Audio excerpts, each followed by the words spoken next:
How did the OpenSSL library come to be?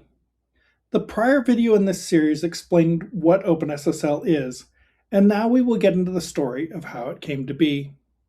For millennia, encryption was used by governments and militaries to protect their state secrets. By World War II, encryption was essential to warfare, and after the war's end, the United States added cryptographic technology to its munitions list. This meant that cryptography was legally treated the same way as missiles or firearms when it came to exports. Strong encryption was seen as too powerful a tool or weapon to release to the rest of the world. In the 1970s, with personal computers coming into use, academics began looking for ways to secure digital communication through encryption, not for the purposes of warfare, but for online communication and commerce.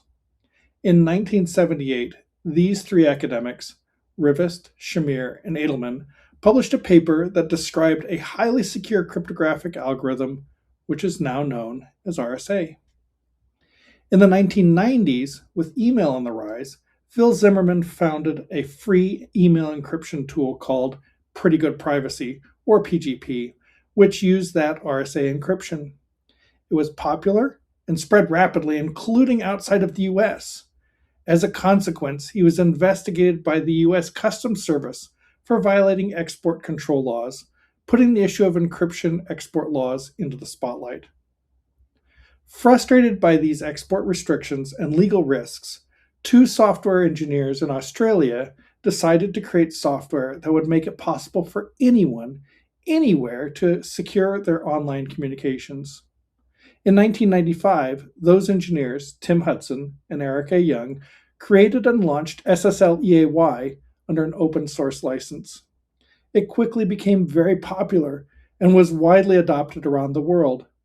In 1998, OpenSSL was created as a fork of SSL EAY, which was no longer being maintained. The US changed its laws around encryption in 2000, but by then, OpenSSL was already in wide use. The OpenSSL library was entirely community developed and free, with no revenue or other financial backing for several years. To find out why the community decided to set up OpenSSL Foundation, check out the next video in this series.